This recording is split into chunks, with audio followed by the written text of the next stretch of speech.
but it is my goal this year to emphasize UDL and to model UDL as in a way that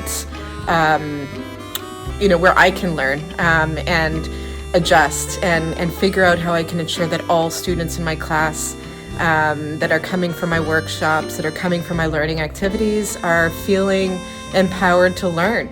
Hi, I'm Zoe, but I just wanted to share a little bit about who I am as a teacher. I have always believed strongly in experiential learning, hands-on learning, providing children with opportunities for them to make choices in their own learning, being self-directed. So when you enter this room, I do want people to feel absorbed by a maker culture that encompasses a larger purpose, that it's a space that represents an opportunity to make a social contribution, to solve complex problems. We are focused on community and mentorship with the purpose of exploring, tinkering, building, drafting, designing, etc. And there is an emphasis on STEM, but it doesn't always necessarily mean a technology component. We are kitchen tinkerers. I look at looking at gardens, textile workers, thinker of problems in this classroom. It's an opportunity to look at the world, to challenge and support and produce new ideas. And most important, to teach one another how to value each other's opinion through empathy and compassion, and of course civic engagement, both locally and globally. I do use captioning in my classroom. In this case, I had to do some workarounds because I do use a tablet when I'm teaching. Right here, so I can walk around and and be mobile and help students and share work and so on. We do tend to tinker. It's an older version of a MakerBot, but it still works. And unfortunately, again, the noise is a little bit loud for some students, so I can't necessarily have it running throughout the day because of that. What else? Schedule. It's really important for students, and not just special education students, but students, and I'm one of them as an adult learner, to have a schedule. It's definitely a strategy for those with anxiety to see what's happening. We have a little to-do list throughout the day, so when someone's finished or they need a break, they can move on and do other things that they want to do, including adding to a mural, looking at our name, or, just a variety of little things that sometimes helps, you with your, with just getting away from the regular task that we're doing. Sound system and mic, having art. It's interesting how many students right now are just fascinated with this author. So this is sort of an ongoing theme in the classroom, looking at myths and mythology, but a big part as well for me was connecting this to storytelling and writing and looking at Canadian history. We do have a little stand-up, so I try to have different places and sizes for learning. So what you can see right here is a table I have set up. So if needed, I do have students who have mobility issues will come in. There will always be places so I will switch up the tables. So these ones are a little higher up.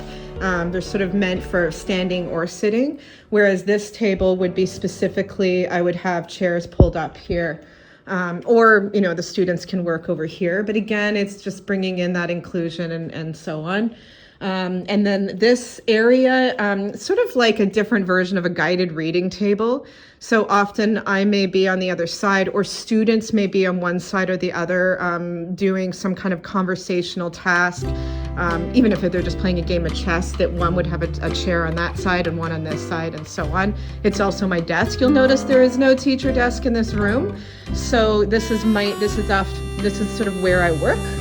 It's just a little corner right here. That's my work computer. And the way that my schedule is set up is that students will come to me and we have all day, so we don't have transitions like in a regular class. I think that's the biggest difference, and why a lot of people. Don't worry about that. We can do it with everything.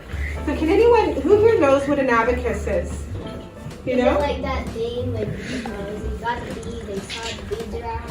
So today we're going to be actually studying this number pattern. We're going to study it in different ways, and we're going to find deeper number patterns within it. Anyone here tell me what you do? What is happening within this pattern? It's not really that complicated. Owen? You add the two numbers before Actually the same thing, but this time we're going to square them. So 1, 1, 4. What's the next one? 9. 9.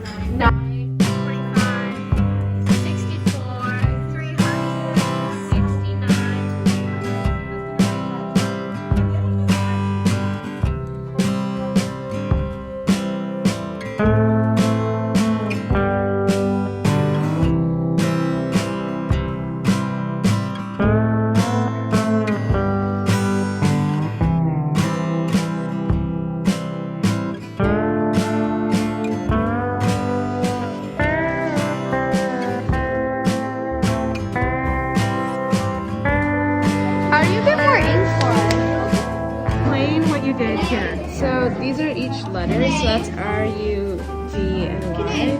And then this is my middle name. See, there's this line of code that's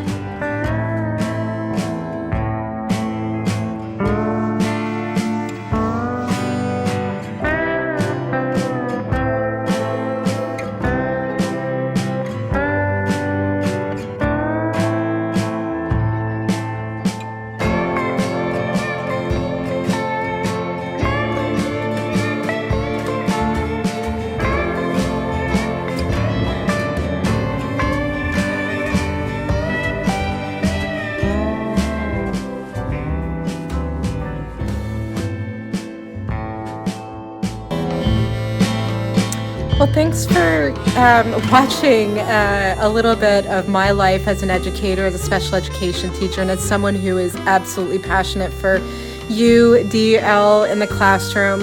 I'm fortunate to also be an instructor and developer for Faculty of Education, continuing teacher education at Brock as well. And you know, a lot of these strategies and ideas hopefully can seep into some of our newer teachers. But I love what I do. I love my job.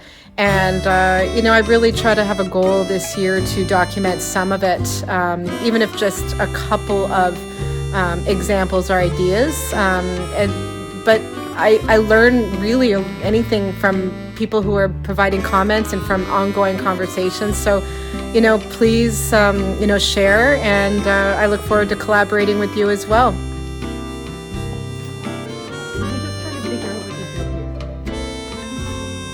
What I want to do is I think we suspended it on string around this bulb. It's heavy enough that you just suspend the entire thing.